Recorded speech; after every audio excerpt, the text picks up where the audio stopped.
పరిశుద్ధ ఆత్మదేవ వందనాలు స్తోత్రాలు చెల్లిస్తున్నాను డాడీ. ఈ వాక్యం ద్వారా మీరు మాతో ఏం మాట్లాడనే ఉన్నారో సూటిగా తేటగా స్పష్టంగా మాట్లాడమని ఈ పరిశుద్ధాత్మ శక్తి నాకు ఇచ్చి మీరు మాత్రమే మాట్లాడమని యేసునామములో అడుగుచున్నాము తండ్రి. ఆమేన్. ఆమేన్. ఆమేన్. దేవుడి పరిశుద్ధ నామానికి మహిమ కలుగును గాక. మరి ముగ్గురు సువార్తికులు 3 సువార్తలలో మత్తయి సువార్త, మార్కు సువార్త, లూకా సువార్త. ఈ సువార్తలలో మరి దేవుని యొక్క శిల్వ ధ్యానములు, శిల్వ గురించినటువంటి వార్తలు అక్కడ రాయబడి ఉన్నాయి. ఎక్కడ చూసినా మనకు కనిపిస్తాయి. అయితే మనం లూకా సువార్త నుంచి తీసుకున్నాము. ఒక 7 సత్యములు, శిల్వ సత్యములు మనము తెలుసుకుందాము ఈరోజు. అయితే అందరూ కోసం యేసుక్రీస్తు ప్రభువారు శిల్వలో ప్రాణం పెట్టాడు. ఆయన ఒక మరి దేవాతి దేవుడై ఉండి ఈ లోకానికి వచ్చి మన కొరకు మరి తగ్గించుకొని రిక్తునిగా మన కొరకు ప్రాణం పెట్టి తిరిగి లేచిన దేవుడు, సజీవుడైనటువంటి దేవుడు యేసుక్రీస్తు ప్రభువారు. ఈ విషయం మనకు తెలుసు, క్రైస్తవులమైనటువంటి మనందరికీ ఈ విషయం తెలుసు. కానీ ఒకవేళ మనం సువార్త చెప్పాలి, ఇప్పుడు అనేకులకు సువార్త చెప్పాలంటే మరి సిలువలో మరి కొన్ని సత్యాలు మనం నేర్చుకోవాలి. ఆయనకున్నటువంటి గుణాలు, ఆయనకున్న లక్షణములు మనము నేర్చుకోవాలి. అయితే మొట్టమొదటి పాయింట్ వచ్చేసి మనం చదివిన లేఖన భాగంలోనే ఉంది. ఆయన ఒక మాట అంటాడు. ఏమంటాడంటే, తండ్రి ఈ గిన్నె నా యొద్ద నుండి తొలగించుటకు నీ చిత్తం అయితే, అక్కడ ఒక మాట అంటాడు, నీ చిత్తం అయితే తొలగించుము అని అంటాడు. నీ చిత్తం అంటే ఆయన తండ్రి చిత్తము కొరకు ఆయన ఎదురు చూస్తూ ఉన్నాడు. తండ్రి చిత్తము నెరవేర్చుట కొరకు ఆయన ఈ లోకానికి వచ్చాడన్నటువంటి సత్యాన్ని మనము గమనించాలి. ప్రియమైన దేవుని బిడ్డలారా, అవును, నీ ఇష్టము నా ఇష్టము కాదు. మన జీవితంలో కూడా మరి ఆయన చిత్తాన్ని మనం నెరవేర్చే బిడ్డలుగా ఉండాలి. ఎన్ని కష్టాలు వచ్చినా, ఎన్ని నష్టాలు వచ్చినా, ఏది జరిగినా కూడా నీ జీవితంలో దేవుని చిత్తం నెరవేరాలి. నువ్వు అనుకున్నా అనుకోకపోయినా, నీకు తెలిసినా తెలియకపోయినా, నువ్వు ఆయన మీద ఆధారపడినా పడకపోయినా ఆయన చిత్తమే నెరవేరుతుంది. ఆయన చిత్తమే నెరవేరుతుంది. నీ ఇష్ట ప్రకారంగా ఏది కూడా జరగదు. ప్రియమైన దేవుని బిడ్డలారా, మానవుడు ఎన్నో ఊహించుకొని ఎన్నో కలలు కంటాడు. ఏదో మరి తన భవిష్యత్తును కట్టుకుంటాడు, ఇట్లుంటది అట్లుంటది అని చెప్పేసి. కానీ దేవుడు మరి ఆయన చిత్త ప్రకారము ముందే మన జీవితాలు ఆయన గ్రంథంలో లిఖించబడి ఉన్నాయి కాబట్టి ఆయన చిత్తానికి అప్పగించుకోవడం, దేవుని చిత్తాన్ని నెరవేర్చడం మనం నేర్చుకోవాలి. మొట్టమొదటి మన పాయింట్ ఏంటంటే దేవుని చిత్తము నెరవేర్చాలి. లూకా 22:42లో ఉన్న మాట ప్రకారంగా మొదటి పాయింట్ మనది ఏంటంటే దేవుని చిత్తాన్ని నెరవేర్చాలి. మనం కూడా యేసయ్య తండ్రి చిత్తాన్ని నెరవేర్చడానికి ఈ లోకానికి వచ్చారు. ఆ తండ్రి మాట ప్రకారమే సిలువలో ప్రాణం పెట్టారు కాబట్టి మనము కూడా మరి దైవ చిత్తాన్ని నెరవేర్చే బిడ్డలుగా ఉండాలి. దైవ చిత్తాన్ని మనము నెరవేర్చాలి. ఏది ఏమైనా కూడా, ఎన్ని శ్రమలు వచ్చినా, ఎన్ని ఆటంకాలు వచ్చినా, ఆయన నమ్ముకున్నామంటే ఆయన చిత్త ప్రకారమే మనము జీవించాలి. ఆయన చిత్తమే, నీ చిత్తమే నా జీవితంలో సిద్ధించును గాక ప్రభా, నా ఇష్టం కాదు, నా ఇష్టం కానే కాదని చెప్పి మనము ప్రార్థన చేసే బిడ్డలుగా మనం ఉండాలని ప్రభు ఆశపడుతున్నాడు. ప్రియమైన దేవుని బిడ్డలారా, రెండో పాయింట్ ఏంటంటే సంపూర్ణమైన విధేయత చూపాలి. సంపూర్ణమైన విధేయత, దేవునికి సంపూర్ణమైన విధేయత కావాలి. సగం సగం నువ్వు విధేయురాలుగా విధేయుడిగా ఉంటే దేవుడు ఇష్టపడడు. ఎందుకంటే ఆయన తన తండ్రికి సంపూర్ణమైనటువంటి విధేయతను చూపించినట్టుగా మనం చూస్తున్నాము. ప్రియమైన దేవుని బిడ్డలారా, అందుకనే చూడండి, ఫిలిప్పీ 2:8లో ఒక వాక్యాన్ని ధ్యానం చేసుకుందాం. ఫిలిప్పీ 2:8 ఎవరైనా చదవండి. 2:8 మరియు ఆయన ఆకారమందు మనుషుడుగా కనబడి మరణము పొందినంతగా, అనగా శిలువ మరణం పొందినంతగా విధేయత చూపిన వాడై తను తగ్గించుకొనెను. చూడండి ప్రియులారా, ఈ వాక్య లేఖన భాగంలో మనం చూసినట్లయితే ఆయన సంపూర్ణమైన విధేయత తన తండ్రికి చూపించినట్టుగా మనం చూస్తున్నాం. చాలా మంది దేవుణ్ణి నమ్ముకుంటారు కానీ ఆయనకు విధేయులుగా ఉండరు. ఆయనకు ఇష్టం వచ్చిన బాగా బతకరు. ఆయనకు విధేయత చూపించరు అన్నట్టు. విధేయత చాలా అవసరమై ఉన్నది. చూడండి, మానవుని ఆకారంలో ఆయన వచ్చి ఈ లోకానికి మరి మరణము పొందినంతగా విధేయత చూపించాడు. ఒక మాటలో చెప్పాలంటే మౌనంగా బొచ్చు కత్తిరించుకునే గొర్రె పిల్లలాగా ఆ సిలువలో బలి అయ్యన్నాడండి. సైలెంట్ గా బలయ్యాడు. ఎవరిని కూడా ఏమీ అనలేదు. అంటే సంపూర్ణమైన విధేయత సాగిలపడినట్టు మొత్తం తండ్రి మాటకు లోబడి ఎదురు మాట్లాడలేదు. ఎవరికైనా ప్రాణం మీద తీపి ఉంటది కదా. ప్రాణం అంటే ఎవరికైనా ఇష్టమేనండి. రేపు చనిపోయే ముసలోడికి కూడా బ్రతకాలని ఉంది అంటాడు. కానీ యేసయ్య తన బ్రతుకును వదిలేశాడు, తన ప్రాణాన్ని వదిలేశారు సిలువలో. ప్రియమైన దేవుని బిడ్డలారా, యవనస్తుడు తన యవన రక్తాన్నంతా 33.5 సంవత్సరాలు యవనుడు తన రక్తమంతా సిలువ మీద కార్చినట్టుగా మనం చూస్తున్నాం. కేవలము ఒక విధేయత చూపాడు. తన తండ్రి చెప్పినట్టు తన తండ్రి ఈ లోకానికి పంపించాడు ఈ లోక రక్షణ కొరకు అనేటటువంటి మాటను జ్ఞాపకం చేసుకొని తండ్రి చిత్త ప్రకారమే మరి సంపూర్ణమైన విధేయతను ఆ సిలువలో చూపించినట్టుగా మనం చూస్తున్నాం. పిల్లలు యేసయ్యకు విధేయత కలిగి ఉంటున్నామా? మనం ఆయన మాట ప్రకారంగా బ్రతుకుతున్నామా? అదే విధేయత. విధేయత అంటే నటించడం కాదు. విధేయత అంటే బాగా భక్తి జీవితంలో ఉన్నట్టు నటించడము, తర్వాత మందిరానికి వస్తే విధేయత ఉన్నట్టు కాదు. కానీ ఉపవాసాలు ఉండి మందిరానికి వచ్చి లెంట్ డేస్ లో సాగిలపడి ఇవన్నీ చేయడం కాదు. కానీ నీ మనసు మారి ఆయన చెప్పినట్టుగా ఆయన వాక్యం ఏం చెప్తుందో దాని ప్రకారంగా జీవించి నీలో ఉన్న చెడును తీసేసుకోవడమే సంపూర్ణమైన విధేయత. అంతకంటే ఎక్కువ యేసయ్య ఏది కూడా కోరుకోవట్లేదు. కాబట్టి సంపూర్ణమైన విధేయతను మనం చూపాలి. రెండో పాయింట్. మూడోది ఏంటంటే బాధ్యతగా జీవించాలి. బాధ్యతగా జీవించాలి. యోహాను సువార్త 17వ అధ్యాయము 4వ వచనం చదవండి.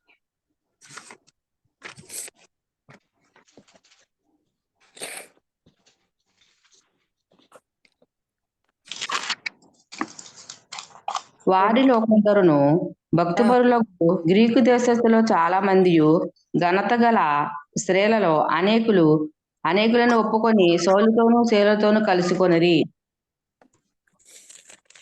యోహాను సువార్తనే అమ్మా? కాదండి, యోహాను కాదు, నేను అపోస్తులు చదువుతున్నాను. యోహాను సువార్త చేయుటకు నీవు నాకు ఇచ్చిన పని నేను సంపూర్ణంగా నెరవేర్చి భూమి మీద నిన్ను మహిమపరచితిని. ఆమేన్. దేవునికి స్తోత్రము కలుగును గాక. హల్లెలూయా. చక్కటి బాధ్యత నీవు చేయడానికి మరి దేవుడు నీకు ఒక పనిని అప్పగించాడు. సంధ్యామ్మ గారికి ఓ పనిని అప్పగించాడు ఈ ప్రోగ్రామ్ ను లీడ్ చేయడానికి. మరి తను బాధ్యతగా ఆ పని చేయాలి. ఎన్ని కష్టాలు వచ్చినా, ఏది జరిగినా, ఎవరేమనుకున్నా, ఏమైనప్పటికీ దేవుడు ఒక పనిని మనకు అప్పగించినప్పుడు కదా, దాన్ని సంపూర్ణంగా మనము నెరవేర్చే బిడ్డలుగా ఉండాలి. ఫుల్ బాధ్యతను దాని మీద మనము తీసుకోవాలి. ఎందుకంటే యేసయ్య బాధ్యత కలిగిన జీవితం జీవించాడు. బాధ్యత లేకుండా జీవించలేదండి. కేర్లెస్ గా జీవించలేదు. బాధ్యతగా జీవించాడు కనుకనే మరి తను సిలువలో బలి అవుతున్నటువంటి సందర్భంలో కూడా తన తల్లిని జ్ఞాపకం చేస్తాడు. యోహాన్ అనే శిష్యునికి, అయ్యా ఇదిగో నీ తల్లి అంటాడు. అమ్మ ఇదిగో నీ కుమారుడు అని చెప్పి ఆయనకు అప్పగిస్తా ఉంటాడు. అంటే అంత భయంకరమైనటువంటి సిచ్యువేషన్ లో అసలు నేనే బ్రతకడం లేదు, నా బ్రతికే కరెక్ట్ లేదు, కొద్ది నిమిషాల్లో నా ప్రాణం పోబోతుంది, కానీ నా తల్లి ఏమైపోతే ఏంటని అనుకోలేదు. ప్రియులారా, తన తల్లి యొక్క బాధ్యతను మరి శిష్యుడైన యోహానుకు అప్పగించినట్టుగా మనము చూస్తున్నాం. అంటే తను బ్రతికినంత కాలం కూడా ఎంతో బాధ్యతగా బతికాడు.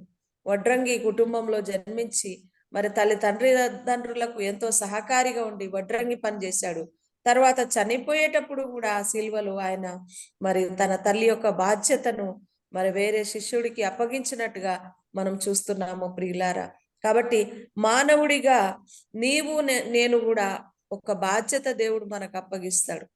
పిలుపు ఒకటి ఉంటది, ఒక బాధ్యత ఉంటది. సేవ అనే కాదు, మామూలు విశ్వాసిగా ఉండి ఒక కుటుంబాన్ని నీకు ఇస్తాడు దేవుడు.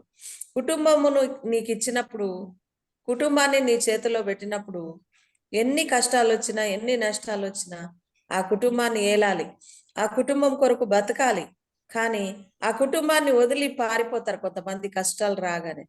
అది మంచి పద్ధతి కాదు ప్రియమైన దేవుని బిడ్డలారా. అవునా? బాధ్యత చక్కగా నిర్వహించాలి, నువ్వు నిర్వర్తించాలి. కానీ బాధ్యతను వదిలిపెట్టి, కుటుంబాన్ని వదిలిపెట్టి, దేవుడిచ్చిన పనిని వదిలిపెట్టి పారిపోవడము అది ఏమాత్రము సంభవం కానే కాదు ప్రియమైన దేవుని బిడ్డలారా. కాబట్టి మనము బాధ్యతగా జీవించాలి. యేసయ్య కూడా బాధ్యతగా ఉన్నారు ఈ లోకంలో. ఆయన మనకు నేర్పించిన గుణపాఠము, సత్యము, శిల్వ సత్యం ఏంటంటే బాధ్యతగా జీవించాలి. ఒక బాధ్యత ఉండాలి. ఒక ఇంటి యజమానికి కుటుంబం మీద బాధ్యత ఉండాలి.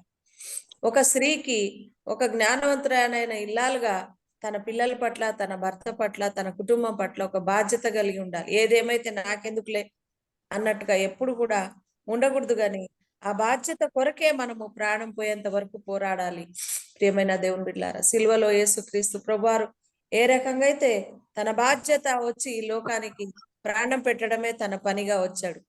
ప్రాణం పెట్టడానికే వచ్చాడు సిలువలో. కాబట్టి పెట్టాడు, ఆల్రెడీ తన బాధ్యతను నిర్వహించాడు. కాబట్టి బాధ్యత కలిగి జీవించినాడు. మనం కూడా ఈ రోజు బాధ్యత కలిగి ఉందాము. దేవుడు మనకు నేర్పిస్తున్నటువంటి మూడవ సత్యం ఇది. మూడవ సత్యం ఏంటంటే బాధ్యతగా మనం ఈ లోకంలో జీవించాలి.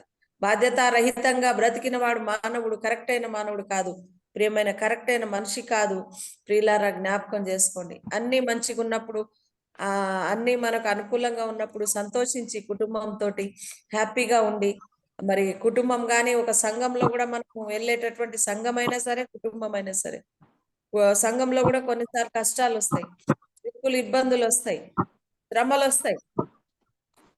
అలాంటప్పుడు ఒక్కరంటే ఒకరు మిగిలరు ప్రియమైన దేవుని బిడ్డలారా. అప్పుడు బయటపడిపోతుంది మనకి నిజమైనటువంటి విశ్వాసులు ఎవరో.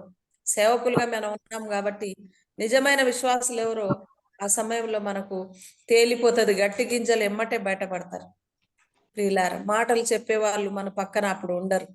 అది కానీ మరి బాధ్యత కలిగిన వాళ్ళైతే ఎప్పుడూ ఇది నా బాధ్యత అని సంఘంలో కూడా బాధ్యతగా ఉంటారు, కుటుంబంలో కూడా బాధ్యత, సమాజం పట్ల కూడా తమ బాధ్యతను నిర్వహిస్తారు ప్రియులారా. కాబట్టి దేవుడు మనకు నేర్పించిన మూడో అంశం ఏంటంటే, మూడో సత్యము, శిల్వ సత్యం ఏంటంటే బాధ్యతగా జీవించాలని మనతో మాట్లాడుతున్నాడు ఈరోజు. నిజంగా బాధ్యత కలిగి జీవించుదాం. మరి ఎన్ని కష్టాలు, ఎన్ని నష్టాలు వచ్చినా ఆయన సేవలో కొనసాగుదాం. మరి ఆయన ఇచ్చిన కుటుంబాన్ని కూడా మనము ఏలేటటువంటి బాధ్యత దేవుడు మనకు అనుగ్రహించాడు ప్రియమైన దేవుని బిడ్డలారా. నాలుగోది, త్యాగము చేయాలి. త్యాగం. నాలుగోది ఏంటంటే త్యాగము చేయాలి దేవుని కోసం. తండ్రి కోసము కుమారుడు ఈ లోక కళ్యాణం కోసము, తండ్రి చెప్పినటువంటి మాట కోసము తన ప్రాణ త్యాగం చేసిన ప్రాణప్రియుడు యేసే. ప్రాణప్రియుడు యేసే. ఈ లోక ప్రియులు ఎవరు కూడా ఆయనతో సరిరారు ప్రియులారా. ఎవరు కూడా ఆయనతో సరిరారు. ఈ రోజు నీ కోసం, నా కోసం ఆయన చేసిన త్యాగం చాలా గొప్పది, చాలా అమూల్యమైనటువంటి త్యాగం. ప్రాణ త్యాగం పెట్టాడు. ప్రాణం కంటే ఈ లోకంలో విలువైనది ఏదీ లేదు. ఒకడు ₹1,00,00,000 సంపాదించుకొని తన ప్రాణం పోగొట్టుకుంటే విలువ లేదు. అలాంటిది తన విలువైనటువంటి ప్రాణాన్ని, రక్తాన్ని దేవుడు మన కొరకు ధారపోశాడు.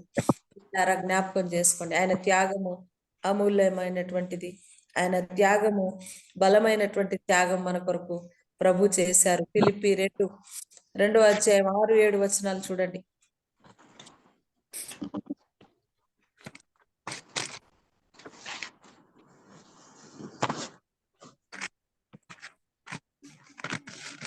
ఆయన దేవుని స్వరూపము కలిగిన వాడై ఉండి దేవునితో సమానంగా ఉండుట విడిచిపెట్టని కూడని భాగ్యమని ఎంచుకొనలేదు గాని, మనుషుల పోలికగా పుట్టి దాసుని స్వరూపము ధరించుకొని తాను రిక్తునిగా చేసుకొనెను. దేవునికి స్తోత్రము కలుగును గాక. తనను తాను రిక్తునిగా చేసుకున్నాడు అంటే తగ్గించుకున్నాడు. అక్కడ తాను కరిగిపోయినాడు ప్రియమైన దేవుని బిడ్డలారా. ఉదాహరణ చెప్తాను. ఉప్పు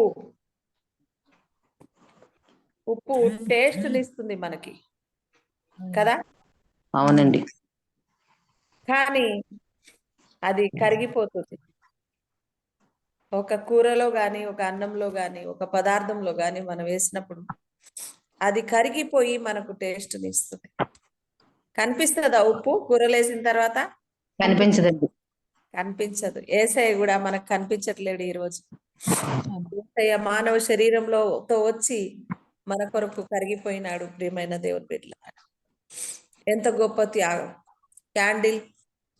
క్యాండిల్ మనం వెలిగించినప్పుడు అది కరుగుతా కరుగుతా ఉండి వెలుగునిస్తుంది కదా. అది అరిగిపోతుంది, దాని టైం అయిపోతా ఉంటే కరిగిపోతా ఉంటుంది. కానీ వెలుగు మాత్రము రపరప అని వెలుగు వస్తానే ఉంటది ప్రియులారా. కాబట్టి ఈ రెండిటిని మీరు జ్ఞాపకం చేసుకోండి. త్యాగం అంటే అది త్యాగం అంటే అలాగున మన జీవితంలో ప్రభు కోసము మనం కరిగిపోవాలి. ప్రియమైన దేవుని బిడ్డలారా, ప్రభు కోసం, దేవుని కోసం ఏం త్యాగం చేశావు ఈరోజు? ఒకసారి జ్ఞాపకం చేసుకో. నా దేవుడు నీ దేవుడు నా కోసం నీ కోసం ప్రాణత్యాగం చేశాడు, ప్రాణప్రియుడిగా మారాడు. ఈరోజు నువ్వు ఆయన కోసం ఏం త్యాగం చేశావు? చాలా చేశాను అమ్మగారు. నా కులాన్ని వదిలిపెట్టుకున్నాను, తర్వాత బంధువులను వదిలేశారు, వెలివేశారు, ఆస్తిపాస్తులు పోగొట్టుకున్నాను ప్రభు కోసం. ఇంకా ఏమైనా అవమానాలు పడ్డానని చెప్పే బిడ్డలు ఎంతో మంది ఉన్నారు ప్రియులారా. ఎస్, పడాలి. ఎందుకంటే ఆయన చేసిన త్యాగం ముందు మన త్యాగం ఏ పాటిది? ప్రియమైన దేవుని బిడ్డలారా, ఆయన చేసిన ప్రాణ త్యాగము, ఆయన మన కొరకు ఈ లోకానికి వచ్చి ఎన్నో నిందలు అవమానాలు భరించాడు. ఉమ్మివేయబడిన ముఖం మీద ఉమ్మేశారు, ముళ్ళ కిరీటాన్ని పెట్టారు, మరి పిడిగుద్దులు గుద్దారు, ముఖం మీద క్లాత్ వేసి. మరి ఎవరో చెప్పుకో చూద్దాము, నువ్వు ప్రవచిస్తావు కదా ప్రవచనం అని చెప్పి. ఇలాంటి భయంకరమైన శోధనలు అవమానాలు తట్టుకొని మన కొరకు ఆయన తన జీవితాన్ని త్యాగం చేశాడు. యేసుక్రీస్తు ప్రభు తన తండ్రి మాట కొరకే. కాబట్టి త్యాగము, ఆయన చేసిన త్యాగము గొప్పది. ఆ సిలువలో త్యాగం అనే సత్యాన్ని మనం నేర్చుకోవాలి. త్యాగంగా బ్రతకడం నేర్చుకోవాలి ప్రభు కోసం. ప్రభు కోసం ఏం త్యాగం చేస్తున్నాం? చాలా మంది పాటలు పాడతారు, కరిగిపోతాయేసయ్యా కరిగిపోతాయేసయ్యా అని సేవలో అనే జానపద గేయాలు ఉంటున్నాయి. తర్వాత చాలా చాలా పాటలు వింటూ ఉంటాం. ఖర్చు అయిపోయేదే ఏసయ్యా నీ సేవలో, కరుగుతూ వెలిగేదనే ఏసయ్యా నా ప్రాంతంలో. నిజంగా కరుగుతూ వెలగాలి, ఖర్చు అయిపోవాలి ప్రభు కోసం. ఖర్చు అవుతున్నావా? ప్రభు కోసం ఏమన్నా ఖర్చు పెడుతున్నావా? సమయాన్ని ఖర్చు పెట్టు దేవుని కోసం, నీ ధనాన్ని ఖర్చు పెట్టు దేవుని కోసం, నీ జీవితాన్ని త్యాగంగా ఉండు ప్రభు కోసం. నీ జీవితాన్ని కూడా ఇవ్వడానికి సిద్ధపడి ఉండు. ఈరోజు సిల్వ దినాల్లో మనం ఉంటున్నాం. సిల్వను మోస్తున్న యేసయ్యను జ్ఞాపకం చేసుకుందాం. సిల్వలో బలి అయిన యేసయ్య ప్రాణాన్ని మనం ఒకసారి జ్ఞాపకం చేసుకుందాం. ప్రియమైన దేవుని బిడ్డలారా, మరి నిజంగా నీలో త్యాగం ఉన్నదా? ప్రభు త్యాగం మనకు నేర్పిస్తున్నాడు ఈరోజు. నీవు కూడా త్యాగపూరితమైన జీవితాన్ని జీవించడం నేర్చుకో ప్రియమైన సహోదరి సహోదరులారా. ఐదోది, సహనము కలిగి ఉండాలి. ఐదో సత్యం, సిల్వ సత్యము, సహనము కలిగి ఉండాలి. సహనం అంటే ఏంటిది? ఓపిక, ఓర్పు కలిగి ఉండాలి. సహనం అంటే ఏంటమ్మా? ఓర్పండి. ఓర్పు కలిగి ఉండాలని ప్రభు నేర్పించాడు. యేసయ్యకు చాలా ఓపిక, యేసయ్యకు చాలా ఓర్పు. అందుకనే ఆయన సిల్వలో కొడుతుంటే, తిడుతుంటే, తంతుంటే వాళ్ళని బూడిద చేయడానికి 5 నిమిషాలు పట్టదు యేసయ్యకి, ఆయన తలుచుకుంటే. కానీ ఆయన ఒకటే అన్నాడు, తండ్రి వీరేమి చేస్తున్నారో కనుక వీరిని క్షమించు అన్నాడు. అండి. అబ్బా, ఎంత సహనం అండి! మనమైతే ఒక చెంప మీద కొడితే 10 చెంపదెబ్బలు కొడతాం. కానీ యేసయ్య సహించి మరి క్షమించండి అని అన్నాడు. చూడండి ఎంత గొప్ప మాట. అందుకనే సహనము అన్ని సుగుణాలకు తల్లిగా ఉంటుందంట. సహనం అన్ని సుగుణాలకు తల్లి. అంటే ఒక్క సహనం ఉంటే నీలో ఎన్నో సుగుణాలు ఉన్నట్టేనంట. అందుకనే సహనం కలిగి ఉండాలని ఫిలిప్పి 4:5లో ఒక మాట ఉంటది చూడండి. ఫిలిప్పి 4:5, సహనమును సకల జనులకు తెలియజేయడి, ప్రభు సమీపంగా ఉన్నాడు. ప్రభు సమీపంగా ఉన్నాడు. ప్రియమైన దేవుని బిడ్డలారా, నీ సహనాన్ని దేవుని గురించి చింతించక, దేని గురించి చింతపడకండి, కోపపడకండి, ఆవేశపడకండి. సహనం కలిగి ఉండండి. మీ సహనం లోకమంతా చూడాలి. క్రైస్తవులారా, జ్ఞాపకం చేసుకోండి. క్రీస్తును నమ్మినటువంటి మీరు, ఈరోజు సిల్వను మోస్తున్నటువంటి మీరు, మరి ఈ సిల్వ ధ్యానాల్లో జ్ఞాపకం చేసుకోవాల్సింది ఏంటంటే సహనము కలిగి ఉండాలి. సహనము కలిగి ఉండాలని ప్రభు ఆశపడుతూ ఉన్నాడు. సహనాన్ని, ఓర్పును కలిగి ఉందాము. అది 5వ సత్యము. 6వది జ్ఞాపకం చేసుకుందాము ప్రియమైన దేవుని బిడ్డలారా, తగ్గింపు జీవితం. 6వది ఏంటిది? తగ్గింపు జీవితం. యేసయ్య ఈ లోకానికి వచ్చి చాలా తగ్గించుకున్నాడండి. చాలా తగ్గించుకున్నాడు. తను చాలా తగ్గించుకున్నాడు. ఒకే ఒక ఉదాహరణ చెప్తాను. ఆయన తగ్గింపు జీవితానికి కారణం శిష్యుల పాదాలు కడిగాడండి. ఎవరైనా కడుగుతారా? తనకంటే చిన్నవారు, తనతో కలిసిన వారు, తన బోధను విన్నవారు, తనకంటే తక్కువనే శిష్యులు, చాలా తక్కువ. దేవాతి దేవుడు ఆయన. కానీ శిష్యుల పాదాలను ఆయన కడిగినట్టుగా మనం చూస్తాం. అంటాడు ఆయన, పరిచారము చేయించుకోవడానికి రాలేదు, చేయడానికి వచ్చాడంట. అంటే ఎంతో గొప్ప తగ్గింపు జీవితము ఆయనతో మనం నేర్చుకోవాల్సి ఉంది. ప్రియమైన దేవుని బిడ్డలారా, తగ్గింపు అనేది మన జీవితంలో అవసరమై ఉంది. క్రైస్తవులకి చాలా తగ్గింపు అవసరమే. ఎంతగా తను తగ్గించుకుంటారో హెచ్చించబడతారని ప్రభు వాక్యం సెలవిస్తుంది. కాబట్టి తగ్గింపు జీవితము మనకు చాలా అవసరమై ఉన్నది. ప్రియమైన దేవుని బిడ్డలారా, చివరిగా 7 సత్యాలు చెప్తానన్నాను. చివరిది ప్రేమ. యేసయ్య ప్రేమను మనం కలిగి ఉండాలి. ప్రేమ అనేది మన జీవితం లేకుంటే మన జీవితంలో వ్యర్థమే. ప్రియమైన దేవుని బిడ్డలారా, యోహాను సువార్త 13వ అధ్యాయం 1వ వచనం.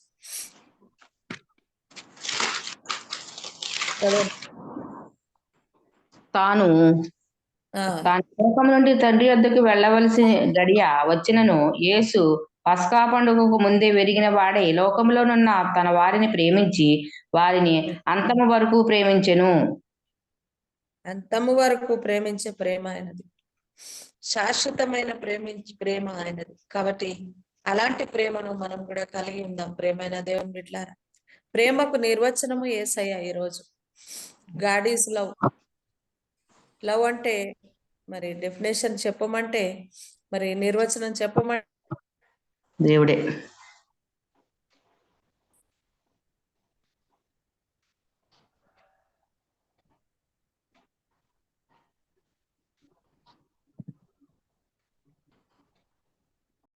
అనేక మంది ప్రజలు ప్రపంచమంతా కూడా యేసయ్యను కొలుస్తా ఉన్నారు. ఈరోజు యేసుక్రీస్తు ప్రేమను అర్థం చేసుకున్న వారు యేసయ్య పరిగెత్తుకుంటూ వస్తున్నారు. ప్రియమైన దేవుని బిడ్డలారా, ఇదే మనకు సాదృశ్యము. ప్రియమైన దేవుని బిడ్డలారా, ఈరోజు యేసుక్రీస్తు ప్రభు వరల్డ్ ఆఫ్ గాడ్, ప్రపంచానికి ఆయన దేవుడు. ఒక ప్రాంతానికి, ఒక మతానికి, ఒక కులానికి కాదు.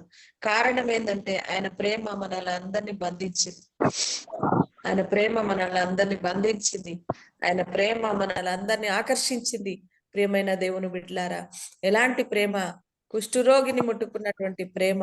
మరి ఆయన ప్రేమైన కుంటివానికి, గుడ్డివాన్ని మరి స్వస్థపరిచినటువంటి ప్రేమ ఆయన ప్రేమ. నువ్వు ఏ స్థితిలో ఉన్నా కూడా నిన్ను ప్రేమించేది ఒక దేవుడే. మనుషులైతే నీ స్థితిగతులను బట్టి నిన్ను ప్రేమిస్తారు, నిన్ను ఆదరిస్తారు. కానీ దేవుడు మాత్రము మరి ఏ స్థితిలో ఉన్నా నిన్ను ప్రేమించి ఆదరించేటటువంటి మరి యేసయ్య ప్రేమ చాలా గొప్పది. ఇక్కడ ఉన్నప్పుడు ప్రేమిస్తాడు, అంతము వరకు ప్రేమిస్తాడు, తన వారిని ప్రేమిస్తాడు, అన్యులను కూడా ప్రేమిస్తాడు. ప్రేమైన దేవుని బిడ్డలారా, ఆయన ప్రేమలో కపటం లేదు, తేడా లేదు. అందరూ సమానమే ఆయనకి. అందుకనే నువ్వు ఎన్ని కలిగి ఉన్నా యేసయ్య ప్రేమ లేకుంటే వ్యర్థమే కదా. నువ్వు నిజ మొత్తం ఆస్తి అంతా, మరి యోహాను సువార్తలో అంటాడు, నీ ఆస్తి అంతా బీదలకు ఇయ్యడానికి ఇచ్చి నీ శరీరం కాల్చుకోవడానికి ఇచ్చినా కూడా నీలో ప్రేమ లేకుంటే వ్యర్థమే. మోగేడి కంచు లాంటి వాడివే నువ్వు, కంచు లాంటి దానివే ప్రేమ లేకుంటే అంటాడు. అందుకనే యేసయ్య ప్రేమ మనలో ఉండాలని మరి మనము జ్ఞాపకం చేసుకుందాం. ఈ శిల్వ ధ్యానాల్లో యేసుక్రీస్తు ప్రేమను కలిగి మనం అందరం ఉందాము. ప్రేమైన దేవుని బిడ్డలారా, 7 సత్యాలు మన జీవితంలో దేవుడు ఫలింపజేయును గాక. ఆమేన్. ఆమేన్. మరొకసారి ఫీడ్బ్యాక్ తీసుకొని ముగించుకుందాము. మరి ఈ శిల్వ సత్యములు 7 సత్యములు ఈ రోజు మనం ధ్యానం చేసుకున్నాం. మొదటిది చెప్పండి. దేవుని చిత్తాన్ని నెరవేర్చాలండి. దేవుని చిత్తాన్ని నెరవేర్చాలి. నెరవేర్చాలి. రెండోది సంపూర్ణమైన విధేయత చూపాలి. సంపూర్ణమైన విధేయత చూపించాలి. ఆగిపోయినట్టుంది. అయ్యో, సిగ్నల్ పనిచేయట్లేదు అక్కడ. బాధ్యతగా జీవించాలి. బాధ్యతగా జీవించాలి. 4 త్యాగం చేయాలి. 4 త్యాగం త్యాగం చేయాలి. చేయాలి. 5 సహనం కలిగి ఉండాలి. సహనం కలిగి ఉండాలి. 6 తగ్గింపు జీవితం. 7 ప్రేమ. ప్రేమ. యేసయ్య ప్రేమను కలిగి ఉండాలి. ఈ సిలువలో యేసయ్య మనకు 7 సత్యములు నేర్పించారు. ఈ రోజు ధ్యానం చేసుకుందాం. ఈ ప్రకారంగానే మనం జీవించుదాం. ప్రభు ఈ కొద్ది మాటలు తన వెనుకల్లో దీవించి ఆశీర్వదించును గాక. ఆమేన్. ఆమేన్. ఆమేన్. ప్రాబ్లం మధ్యలో కట్ అవుతుంది. అవునండి. ఎవరినైనా చేయమనండి, చేసేస్తారా ప్రార్థన?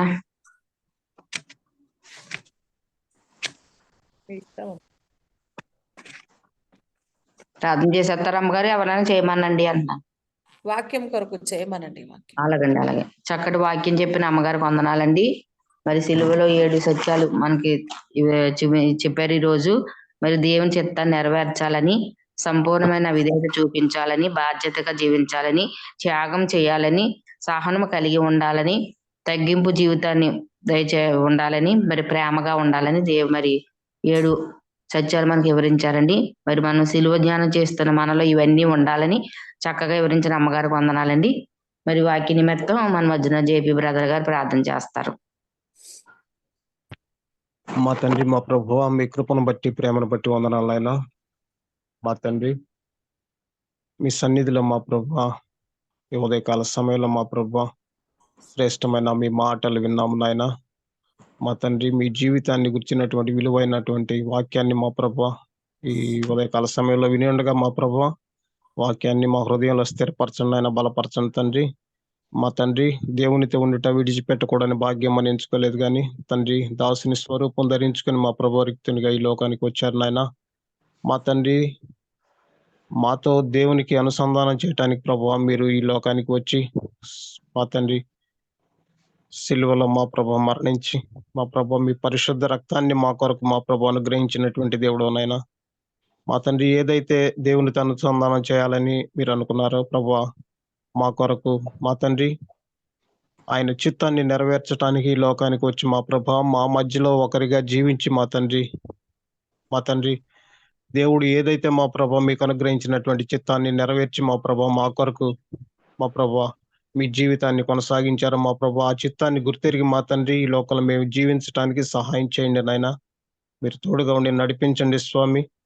అలాగే మా ప్రభా దేవుని మాటకు లోబడి మా ప్రభా ఆయన ఎడల సంపూర్ణ విధేయతను చూపి మా ప్రభువా మీరు మమ్మను దేవునితో అనుసంధానం చేయటానికి మా జీవితాలను మా ప్రభువా దేవునితో అనుసంధానం చేయటానికి మా ప్రభు మీరు చూపినటువంటి సంపూర్ణమైనటువంటి విధేయతను బట్టి వందనాలైనా. మా తండ్రి మీకే వందనాలు స్తుతులు స్తోత్రాలైనా. అలాగే మా ప్రభు మా జీవితాల్లో మా ప్రభా ఏదైతే మా ప్రభా మీరు దేవుని ఎడల బాధ్యత కలిగి ఆయన చిత్తాన్ని నెరవేర్చడానికి మా ప్రభా ఈ లోకానికి వచ్చారో అలాంటి బాధ్యతను మా ప్రభా మా జీవితాల్లో కలిగి మా తండ్రి ఈ లోకంలో కొనసాగటానికి సహాయం చేయండి తండ్రి. మా తండ్రి, ఆయన తండ్రి చిత్తాన్ని మా ప్రభా బాధ్యతగా నెరవేర్చినటువంటి దేవునిగా మా ప్రభా మీరున్నారు నాయన. మా తండ్రి అందరూ బట్టి వందనాలు తండ్రి. మా ప్రభా మీ జీవితాన్ని ఒక త్యాగంగా చేసి మా తండ్రి సిలువలో మా ప్రభా మరణించిన విధానాన్ని బట్టి వందనాలు తండ్రి. మీకే స్తోత్రం నాయన. ఈ లోకంలో మీరు అనుగ్రహించినటువంటి సహనాన్ని బట్టి వందనాలు తండ్రి. ఎంతో సహనం కలిగి మా ప్రభువా సిలువ మరణంలో కూడా మా ప్రభువా క్షమించగలిగినటువంటి గుణం మా ప్రభు మీరు అనుగ్రహించారు నాయన. మా ప్రభువా ఎన్నో అవమానాలు పొందినప్పటికీ కూడా తండ్రి మీరు మా కొరకు మా ప్రభువా ఎంతో విధేయత నేర్పించారు నాయన. మీకే స్తోత్రం నాయన. మా తండ్రి మీ కృపలో మా ప్రభువా మీ జీవితాన్ని ఒక తగ్గింపు జీవితంగా మా ప్రభు మాకు ఈ లోకంలో మాదిరికరాన్ని మా ప్రభు అనుగ్రహించారు స్వామి. అందుని బట్టి వందనాలు నాయన. మా తండ్రి మీ జీవితం ద్వారా మా ప్రభు మేము విధేయత నేర్చుకొని తగ్గింపు స్వభావాన్ని నేర్చుకొని మా ప్రభు శిష్యుల పాదాలు కడిగినప్పుడు మా ప్రభు ఎంతో తగ్గించుకొని మా తండ్రి విధేయత నేర్పారు నాయన. అలాంటి విధేయత మేము కూడా నేర్చుకొని తగ్గింపు స్వభావాన్ని కలిగి మా ప్రభు ఈ లోకంలో జీవించాలని మా ప్రభు ఆశపడుతున్నాం నాయన. మా తండ్రి, అలాగే ఒకరి ఎడల ఒకరు ప్రేమగా నడుచుకోవాలని మీరు అనుగ్రహించినటువంటి వాక్యాన్ని బట్టి వందనాలు తండ్రి. ప్రేమ ఉప్పొంగదని డంబంగా ప్రవర్తింపదని మా ప్రభా మీ వాక్యాన్ని బట్టి వందనాలు తండ్రి. అనేకమైనటువంటి ప్రేమ స్వభావాన్ని మా ప్రభా ఈ లోకంలో జీవించిన కాలంలో మా కొరకు అనుగ్రహించారు నాయన. అలాంటి ప్రేమను శిలువలో మా ప్రభు మరణించినటువంటి మీ గొప్ప త్యాగాన్ని ప్రేమను మా ప్రభు మేము పొందిన వారమై మా తండ్రి మీ కృపలో ఈ లోకంలో జీవించి మా ప్రభు మీరు ఏదైతే మా కొరకు మీ యొక్క సంపూర్ణతను విధేయతను మా ప్రభు అనుగ్రహించారో ఆ పరిపూర్ణమైనటువంటి విధేయతలు మేము ఎదిగి మా ప్రభు మా జీవితాలను మీకు సమర్పించుకొని మా తండ్రి మీ కృపలో పరిశుద్ధపరచబడిన వారమై మా ప్రభు మీతో ఉండటానికి మీ సన్నిధికి మీ పరలోక పట్టణానికి చేరడానికి మా ప్రభు మా జీవితాలను సిద్ధపరచుకొని మా తండ్రి మీ కృపలో కొనసాగేటువంటి బాధ్యతను తండ్రి అనుగ్రహించమని మనం చేస్తున్నాను నాయన ఈ ఉదయకాల సమయంలో వాక్యోపదేశం చేసినటువంటి అమ్మగారిని బట్టి వందనాలు తండ్రి వారిని మీ కృపతో నింపండి నాయన బలపరచండి తండ్రి అనేక ఆత్మలు మీ సన్నిధిలో రక్షింపబడటానికి మా ప్రభు వారి స్వరాన్ని మా ప్రభు మీరు డారంతో నింపి మీరే మాట్లాడండి నాయన మరి మీరు తోడుగా ఉండి నడిపించండి తండ్రి ఈ జూమ్ కాల్ మీటింగ్ లో ఉన్నటువంటి ప్రతి ఒక్కరిని మీ కృపతో నింపండి ఆయన అర్థం చేసుకునేటువంటి జ్ఞానాన్ని అనుగ్రహించండి ఆయన పదిలపరచుకునేటువంటి మనసును మా ప్రభు అనుగ్రహించండి ఆయన అనునిత్యం మీ వాక్యాన్ని ధ్యానిస్తూ మా ప్రభు మీ కృపలో వర్ధిల్లేటువంటి భాగ్యతను అనుగ్రహించండి ఆయన మా తండ్రి ఈ సందేశంలో మీరు ఏదైతే మాట్లాడారో మా ప్రభు దాన్ని ప్రతినిత్యం మా ప్రభు మేము నెమరు వేసుకుంటూ మా ప్రభు మీ కృపలో ఎదిగేటువంటి బాధ్యతను మా ప్రభు మా అందరి జీవితాలకు అనుగ్రహించమని మా ప్రభువును తమ ప్రేమ కుమారుడైన యేసుక్రీస్తు ప్రభు వారి నామాన్ని బట్టి అడుగుతున్నాను తండ్రి ఆమేన్ ఆమేన్. ఆమేన్ ఆమేన్. స్తోత్రం స్తోత్రం స్తోత్రం. ప్రార్థన చేసిన జేపీ బ్రదర్ గారికి వందనాలండి. మా వందనాలు. వందనాలు. రేపు ఆరాధన మీరే బ్రదర్ గారు. సరేనమ్మా. అలాగండి. మరి ఎవరికైనా ప్రార్థన అవసరతలు ఉంటే చెప్పండి అమ్మా. అమ్మగారు ప్రార్థన చేసి ఆరాధన ఆశీర్వాదం ఇచ్చేస్తారు. ప్రార్థన అవసరతలు ఎవరికైనా ఉన్నాయండి? సంజయ్ గారు ప్రార్థన చెప్పమ్మా. అదే చిన్నగా స్థలం మీద తీసుకుందాం అనుకుంటున్నామండి. దేవుడి చిత్తం అయితే స్థలం కొనుక్కునేలాగా అమ్మగారిని ప్రార్థన చేయమని. అలాగండి అలాగే. సరోజిని గారు స్థల నిమిత్తం ప్రార్థన చేయండి అమ్మా. ఇంకెవరు? మురళి గారికి నీరుడు వెళ్ళేలాగా ప్రార్థనలో పెట్టండి. హైమావతి గారు వాళ్ళ అబ్బాయి వీళ్ళు చెప్పట్లేదు, నేనే చెప్పేస్తున్నా. హైమావతి గారు అబ్బాయి ఎగ్జామ్ రాస్తున్నాడండి. నిన్న నుంచే ప్రారంభం అండి. ఆ ఎగ్జామ్ సరిగ్గా రాసేలాగా ప్రార్థనలో పెట్టండి అమ్మగారు. ఇంకెవరు? వరలక్ష్మి గారు.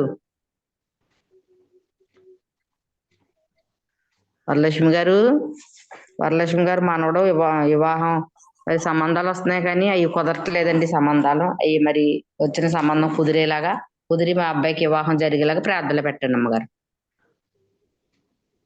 ఈ అంశాలు బట్టి ప్రార్థన చేసి ముగింపు ప్రార్థన చేసి ఆశీర్వాదం ఇచ్చేయండి. ప్రార్థన చేసుకుందాం. కృపా కనికరములు కలిగిన గొప్ప తండ్రి, పరిశుద్ధాత్మ డాడీ, నీ పాదాలు పట్టుకుంటూ ఉన్నాం యేసయ్య. ప్రత్యేకించిన ఆయన ఈ ఉదయకాల సమయంలో నీ పాద సన్నిధిలో విజ్ఞాపన చేస్తున్నాం. ప్రియ సహోదరి సరోజిని నాకు ప్రార్థిస్తున్నాం నాయన. తను నాయన ఒక స్థలాన్ని తీసుకోవాలని మరి ఆశపడుతుండగా నీ చిత్తమైతే బిడ్డకు నాయన మంచి స్థలమును మీరు ఇప్పించండి డాడీ. అయా నీ చిత్తమును నా బిడ్డ జీవితంలో నాయన నెరవేర్చమని అడుగుతున్నాం యేసయ్య. ఆశ కలిగిన ప్రాణాన్ని తృప్తిపరిచే దేవుడై ఉన్నారు. మీరే సహాయం చేయండి, కృప చూపండి ఆ స్థలం విషయం తండ్రి. మీకు సహాయం దయచేయమని అడుగుతున్నాను. అదే విధంగా మురళి గారిని మీరు జ్ఞాపకం చేసుకోండి. బిడ్డ అనారోగ్యంతో ఉంటుండగా నాయన మంచి ఆరోగ్యము దయచేయండి, స్వస్థత సమాధానం విడుదల బిడ్డకు దయచేయమని అడుగుతున్నాను యేసయ్య. మీకు వందనాలు చెల్లిస్తూ ఉన్నాను. అదే విధంగా నా తండ్రి మరి వరలక్ష్మి వారి కొరకు ప్రార్థిస్తున్నాం నా తండ్రి. తన మనవడి వివాహ విషయంలో ప్రభా మరి ఎన్నో సంబంధాలు వచ్చి పోతుండగా అయా నీ చిత్తంలో ఎవరున్నారో ఏం పోతుందో తండ్రి మీకు తెలుసు కాబట్టి అయా నీ చిత్త ప్రకారం ఆ వివాహం ఘనంగా జరిగించమని అడుగుతున్నాం యేసయ్య. మీ పాదాలు పట్టుకుంటున్నాం. అదే విధంగా నా తండ్రి మరి హైమావతి కుమారుడు ఎగ్జామ్స్ కొరకు ఆయన ప్రార్థిస్తున్నాం. ఇంటర్మీడియట్ ఎగ్జామ్స్ జరుగుతున్నాయి నిన్నటి నుంచి ప్రభా. ఆ ఎగ్జామ్స్ అన్ని బిడ్డలందరూ కూడా ఆ బాబునే కాదు అనేక మంది బిడ్డలు రాస్తున్నారు. వారందరూ కూడా నాయన క్షేమంగా రాయాలి తండ్రి, మంచి జ్ఞానముతో రాయాలి తండ్రి, అద్భుతమైనటువంటి రిజల్ట్ వారి జీవితంలో రావాలి. ఇంటర్మీడియట్ మరి రాస్తున్న బిడ్డలందరినీ మీరు జ్ఞాపకం చేసుకోమని అడుగుతున్నాను. అదే విధంగా ఈ జూమ్ యాప్ లో ఉన్నటువంటి ప్రతి ఒక్క దైవ సేవకుని సేవకురాలని మీరు దీవించండి, ఆశీర్వదించండి. మరి పరిచర్యలను అభివృద్ధి పరచండి, విశ్వాసులను కూడా జ్ఞాపకం చేసుకోండి. ఈ ప్రోగ్రామ్ లీడ్ చేస్తున్నటువంటి సంధ్య అమ్మగారిని మరి కుటుంబాన్ని కూడా మీరు దీవించి అమ్మగారు కూడా మంచి ఆయుష్ ఆరోగ్యాలను అనుగ్రహించండి డాడీ. నా తండ్రి దినదినము ఈ ప్రోగ్రాం ద్వారా ఎంతమంది అయితే ప్రభా మరి ఆశీర్వదించబడుతున్నారు అయ్యా వింటున్నారు వారందరిని బట్టి నీకు స్తోత్రాలు తండ్రి. ఈ కార్యక్రమం ఆది నుంచి అంతం వరకు మీ నామం మహిమపరచబడిందని నమ్ముచున్నాం డాడీ. నీకు స్తోత్రాలు చెల్లిస్తూ అయ్యా మరి తను చక్కగా ఈ కార్యక్రమం అంతా కూడా నాయన అనేక సంవత్సరాలు గడిపి ప్రభా అంతము వరకు దీన్ని కొనసాగించమని అడుగుచున్నాం యేసయ్య. అనేక మంది దైవ సేవకులను వాడుకోమని అడుగుచున్నాం యేసయ్య. నీకే వందనాలు, స్తోత్రాలు చెల్లిస్తున్నాం. ఆరాధన చేసిన బిడ్డలను జ్ఞాపకం చేసుకో, వాక్య పరిచయం చేసిన నన్ను జ్ఞాపకం చేసుకుని ఆయన తండ్రి యేసయ్య. ప్రార్థించిన బిడ్డలందరినీ కూడా మీరు జ్ఞాపకం చేసుకోమని యేసయ్య. నీ పాదాల చెంత పెడుతూ వారందరినీ అయ్యా ఇంతవరకు నడిపించినందుకు లక్షల కోట్ల స్తోత్రాలు చెల్లిస్తూ నా ప్రభునతి పరిశుద్ధుడునైనా యేసుక్రీస్తు నామములో అడుచున్నాను తండ్రి, ఆమేన్. మన పరమ తండ్రి అయిన దేవుని యొక్క ప్రేమ, కుమారుడైన యేసుక్రీస్తు యొక్క కృప, పరిశుద్ధాత్మ అన్యోన్య సహవాసము, సకల దీవెనలు ఇప్పుడు ఎల్లప్పుడు మరి ఈ జూమ్ యాప్ లో కూడి ఉన్న ప్రతి బిడ్డ పైన, లోకంలో ఉన్న సకల పరిశుద్ధుల పైన సదాకాలము తోడై ఉండును గాక. ఆమేన్. ఆమేన్. ఆమేన్.